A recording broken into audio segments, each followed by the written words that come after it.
Hello guys and gals, me Mutahar, and today's video is brought to you by Common Sense, which unfortunately isn't so common anymore. We're also bringing you a side sponsor as well, known as Objectivity, research, and bringing things up in good faith.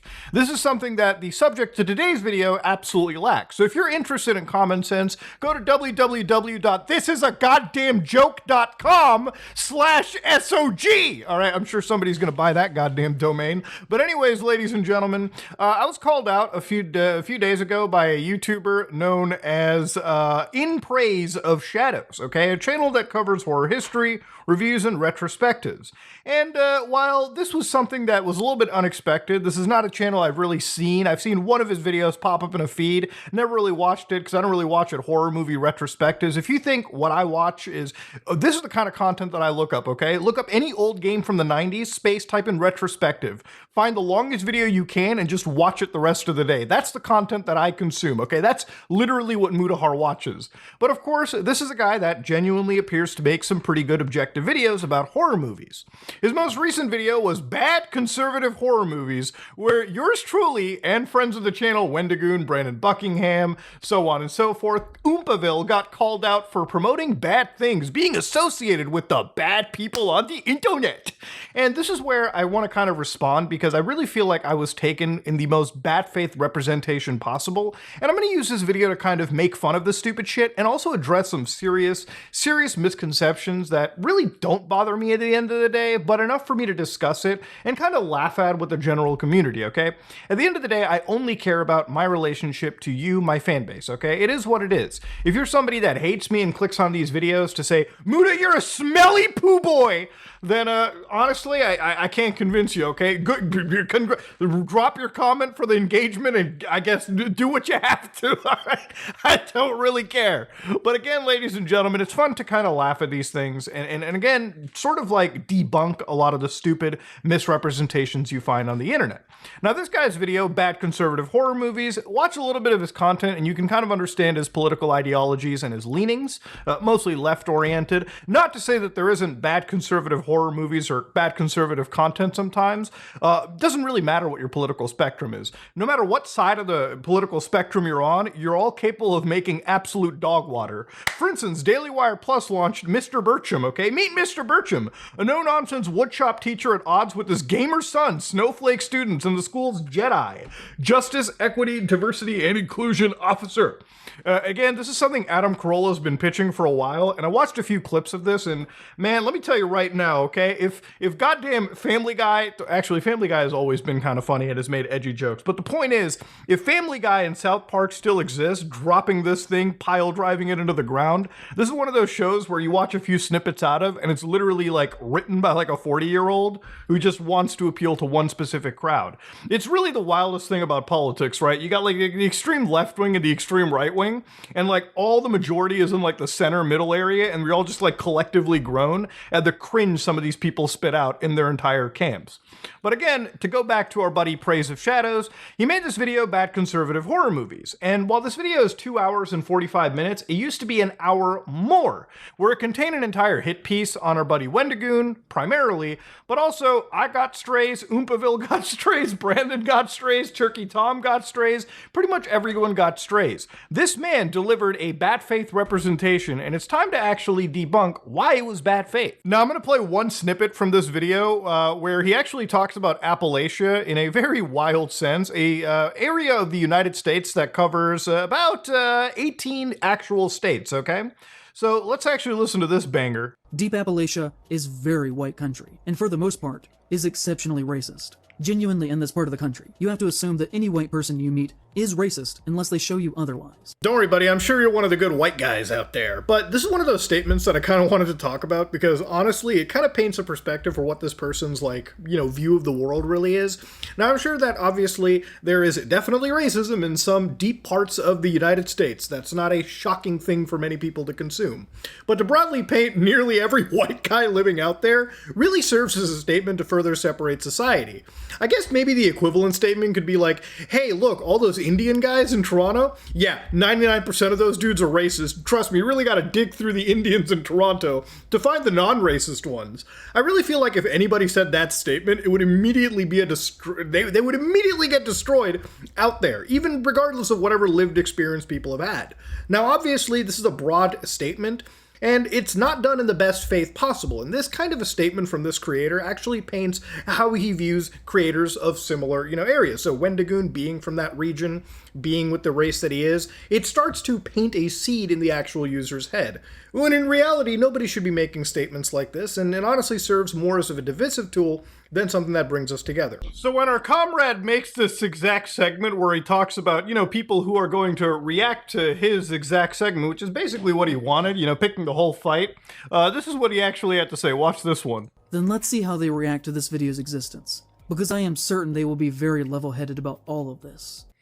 Yeah, so far we have been pretty level-headed about this, okay? A lot of this whole discussion is debunking things rationally, okay? Instead of screaming over a microphone, yelling at each other, that's what piss babies do, okay? Let's actually debunk this and discuss this like actual grown adults. So, what is his reaction to, like, Wendigoon suddenly following him as he's, like, researching this hit piece? And I say research very lightly, which we'll get into. In the midst of this going on, a very funny thing happened, and that Wendigoon followed me on Twitter. I was not following him at the time. He never publicly told people to stop calling me a faggot. He never once reached out to me privately, but he did follow me, which means in my eyes that he 100% knew what was happening because I did tweet about it several times, and then followed me to let me know that he knew, and that he was watching and that he intended to do nothing to stop it. Why else would he follow me in that exact moment? Oh yeah, that totally makes perfect logical sense. Following you is a move of intimidation. Now, obviously, one of the principal allegations over here is this person received what they claim to be some hateful words, and a lot of that was being linked to Wendigoon's community or whatever. And here's the thing. You can't really link anybody to a certain community like that, because what people post on the internet is entirely of their own volition, and that's where it comes down to. To be somebody on the internet, you are going to receive any form of, like, harassment in general. It's not something that I condone or support, but it's just something that happens to everybody in reality. To pin and blame somebody for the actions of a totally, different person on the internet is a little bit childish, and it's something that honestly I feel is being used way too much. As somebody that also receives harassment over the internet as well too, and maybe it's just easier for me to, maybe it's just different, but honestly blocking, muting, or trying to not engage with these people really helps to die down. But again, that's just my experience, and I'd rather just throw that into this situation. Again, it's just blatantly putting the blame on Wendigoon when it really should be put onto the individual making disgusting threats or disgusting pieces or saying disgusting things to you in general. That's not really Wendigoon's fault. That's just unfortunately an asshole on the internet. So in regarding me, alright, he ends up actually saying this. He is friends with Oompaville, a gun-obsessed content creator that has taken advantage of Nikocado Avocado's mental decline. Bro, they have made content together, okay? To specifically pick, Oompaville for making videos about Nikocado Avocado, it's insane, all right? At the same camp, you could say that pretty much anybody in the commentary space, Moist Critical, me, anybody has taken advantage of Nikocado Avocado. Nikocado Avocado is a very, very, very intelligent content creator. They know exactly what they are doing, okay? At the end of the day, there is no taking advantage of. And on this point, Nikocado Avocado, again, is a grown adult that can choose to make content with whoever they want to. To understand, when both these parties get together and make content, they understand that it is mutually beneficial for each other. So it's so weird that, now we've got this almost fake faux outrage and this weird moral panic, when in reality, these are two adults that decided to produce content with each other. What do you mean take advantage of this individual? You simply work together, make content, and both of you make money out of it. It is as simple as it comes out to. Why are we not allowed to actually make content with people because this individual perceives them to be incapable of deciding for themselves who they want to make content with? This is such a weird actual take to have, and I don't understand why they decided to go down this road other than trying to pretend they care for this Nikocado fellow, when in reality the situation is about as cut and dry as adult-oriented as one could expect. For fame and for money. and on top of that has made content with the human trafficker Andrew Tate. So what about plenty of like news organizations that have actually brought him on and actually had interviews with him? Are they also responsible? Or are you going to throw the actual idea of platforming and propagating alleged human trafficking in this situation? And I say alleged because the court cases are still ongoing. One of the weird things about the internet is basically just making statements of actual fact before things are supposed to be actual fact, okay? If you follow the legal system and you follow situations like this, it's one of the things that me, Oompa, and plenty of like the Nux and everyone on our podcast pretty much gets flack for when regards to this Andrew Tate subject. When we say alleged, it's because it is still alleged. Dog, we are waiting. Obviously, I have my own personal beliefs. I don't think Andrew's a squeaky clean individual, but being objective is actually being objective, okay? And it's saying things as they are, right? And of course, if Oompaville's guilty for it, have you ever actually watched the content that he makes and the discussions we have about this character on the podcast? The more and more we actually research on him, and research by reading through actual court documentations, other court cases that aren't in the public eye, we start to develop our own negative perception of this individual based on actual stuff that we have researched, not a Twitter like quote that we've read online like some people have. He is friends with Mutahar, who argued against Andrew Tate being deplatformed from social media websites, and has recently showcased a great deal of transphobia in his most recent video. Oh boy, that thumbnail's never gonna leave me.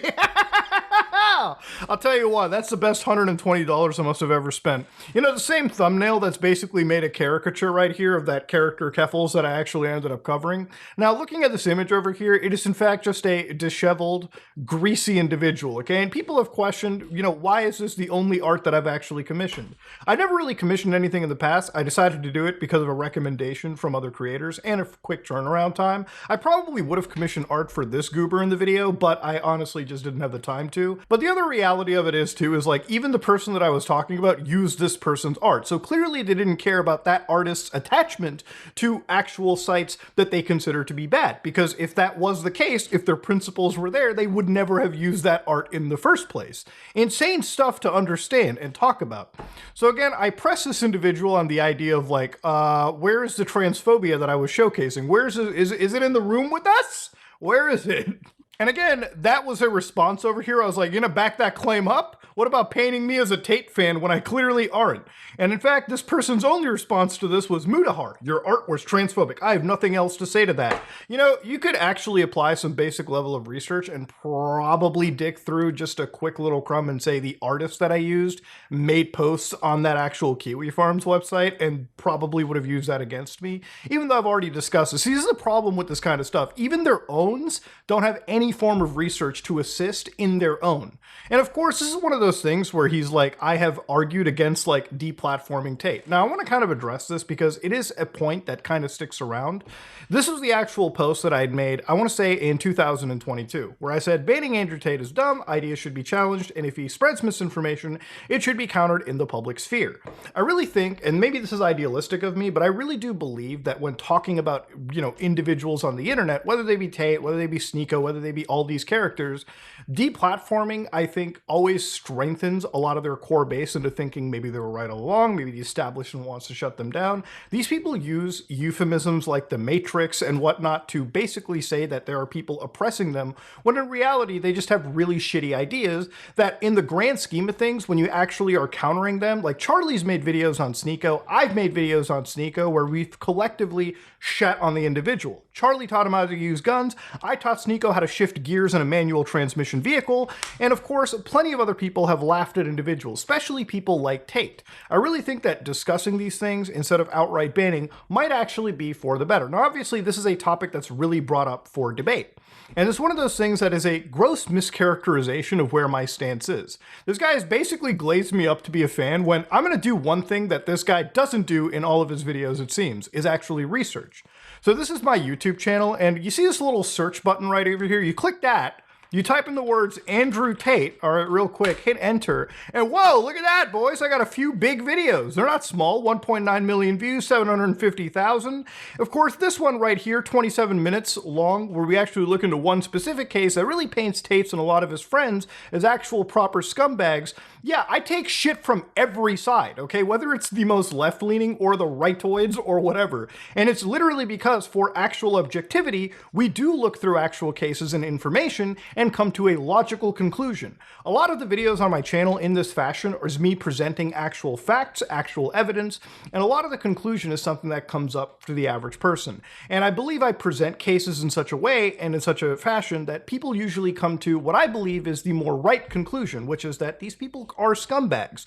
When discussing characters like Sneeko with 1.5 million views, objectively breaking down this guy's stupid thoughts and brain-dead logic in 31 minutes, I think does more than just simply saying this person's bad, because all they have to do is quote tweet you and shit on you, and their side wins, your side. Nobody actually learns anything, okay? Whereas I make videos in a fashion where these people usually will not watch my entire video on their channel or even attempt to at all, because if their audience could see their contradictions and hypocrisy happen live in front of them, then they would immediately be clowned on. That's how you produce videos and how you make, I guess, quote unquote, a hit piece in this situation. Something that this individual failed to actually do. So I wanted to address these things and talk about them. But where it gets really dangerous is when this person actually makes a really, really serious claim against another creator that has been on the show. A creator that some of you might know as Brandon Buckingham. He is friends with Brandon Buckingham, a gun YouTuber who has been accused of threatening rape. So this is a situation where it's so actually hilarious, right? He says that Brandon Buckingham is a gun tuber, which is so far from the course. The only thing that I've seen Brandon talk about with guns is when he went out to the ranch with Brandon Herrera and Donut Operator. The actual accusation of accused of threatening rape is actually something that I talked about in my video in regards to Brandon Buckingham and Sneeko. Now, while Sneeko likes to take it to the streets and whip his little Glock around thinking that he's hard, anytime YouTubers actually want to challenge Sneeko to a fight, for instance, like Brandon Buckingham, who fits his weight class exactly, actually matches his viewership and popularity, would absolutely, I would bet money on Brandon winning, could challenge him to a fight. Sneeko decides to back out and make jokes at home. But one thing that's interesting is Sneeko, without any form of critical thought, is also somebody that spreads around false allegations. Sneeko showcases a message sent to him by Brandon Buckingham. So obviously, to clarify, Sneeko has not signed to box. He has refused to fight because I'm on his dick. What a pitiful excuse. Your main channel is literally dying, and you desperately cling to this alpha male red pill persona that is completely fabricated. I used to rock with and support this dude, but on God, it's fuck him from now on. I'll be in NYC in July, Nico. Come watch me lick shots on your busted girl. Whole gang is gonna run the train on her like she asked us to last time I was in town. I know you love controversy and beef. How do you like this pressure? Now, of course, anybody could read that and just say, bro, the boys and I are going to come gangbang your girl. Obviously, when he's saying shit like she asked us to last time I was in town, his joke implies explicit consent at this point. Now, of course, Sneeko decides to be so butthurt about this, he actually spreads really harmful false allegations. Listen closely. Yo, you know who's an L-Mans? Brandon Buckingham. Oh, yeah. That guy sucks. Bro, literally said, I'm gonna R-word your girlfriend. Yeah. Literally said that. This dude said he is going to R-word my girlfriend. Bro, nothing warrants saying I'm gonna R-word your girlfriend. Now again, one look at our buddy Praise of Shadows probably enlightens you to understand that this guy might be ideologically opposed to Sneeko in general, but not ideologically opposed to take a false actual representation, a bad faith representation, and promote that as it was actual reality, dude. I mean, come on now. That is without a doubt. This took 5 minutes of fucking research, okay? Even when I was doing it, it took like 5 minutes to get those clips together, find the fucking contradiction, and laugh at it. So again, one of the things looking further into it is obviously, this person clearly has had a bad time on YouTube. So I want to just bring up the ultimate contradiction. He's represented me, Wendigoon, Brandon in bad faith amongst plenty of people. So I'm going to look at what this person actually had to deal with on the internet himself. And 47 minutes into his bad conservative horror movies was this goddamn line drop. I normally have a rule for myself of refusing to engage in purposefully combative comments, but this one made me really mad. And I said back to them, I can assure you that I have never done that. That accusation is disgusting to me, and putting those words in my mouth is in extremely bad faith. To which she said, I wouldn't make that accusation if it wasn't something you have done. Either way, you sadly became full of yourself, mourning over your poor artist soul and drowning in self-pity. Dogs. Chrome to help protect yourself from malware. a joke, Google. Oh man. Anyways, though, comedic interruption aside, yeah, this person was accused of a bad comment, and it wasn't something that was in good faith either for him. So he was clearly somebody who was, in the same situation of apparently somebody took his words out of context, like he took my Tate mention out of context, and didn't even bother to attribute to the fact that I actually spoke out against the person that he also hates as well, it seems. And yeah, represented me in bad faith. And what did it cost him? Well, let's go dive in a little bit. A man had posted, "I'm just here to see how long it takes him to whine about the racist patriarchy." To which someone else said, "If you dislike his videos so much, why do you watch and comment on them instead of watching something you actually enjoy?" To which he said in return, "'Cause I'm a dick." This meme of an idea has directly impacted my work, my sense of self, and the videos that I am able to make. And I don't really think that that's fair. There was a month last year where I only made $500 in ad revenue. I can't live off that. The amount of times that I've almost had to stop making videos since then has been almost monthly. I've barely been able to keep this afloat. I've paid my rent late most months for the past year. The cruel and untrue things that you say about another person do in fact have direct impacts on them and the way that people culturally see them. It's why I've put Now look, all jokes aside, listen, obviously it is kind of a shame, right? Like the things that people say about you can cost you sponsorships, viewership, advertisement revenue. Where there's consequences to people spreading misinformation about you? Wow, I wouldn't have thought. So his response to basically what happened to him is to just do that to other people.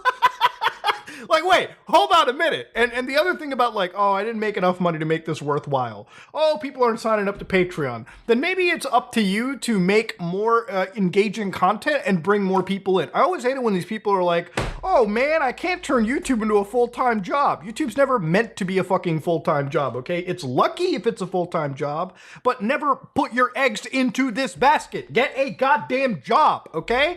I have a job at this day and age, all right? You know why? Because it's more secure and safe. But anyways, this isn't a job rant. This is actually more looking into this person, all right? They don't like bad faith, but they absolutely operate in bad faith, all right? It actually impacted them, and yet they do the same thing to other people. It's insane. And again, look, at the end of the day, it would be one thing if they actually had real cogent arguments, but in reality, they don't. And here they actually kind of admit here. So in this entire diatribe, they write, a thread about the last few days. Many people have said very fair criticism of me and my work, that I did not appropriately portray people, and I would like to address that. To Brandon, I do need to apologize to you for two things. The first, you are right. It is wrong for me to use that picture. I included it to show that you and Wendigoon had a closeness. There are other pictures I could have used. For that, I'm genuinely sorry. The second, I did not do my due diligence when looking into allegations against you. But you fucking repeated them! You repeated him about being threatening the R word. Like, what is going on here? You know, here's the thing. Back when I, had my spat with Ethan Klein about the donation shaming, in retrospect, looking into it, it's like the most nothing burger thing in comparison to propagating actual allegations like this. What the allegation that he promoted, the idea of threatening, that whole R word stuff, that can actually ruin not just Brandon's channel, but possibly his social connections outside of YouTube. Imagine if a family member, like your parent, your sister, your brother, heard that about you, okay?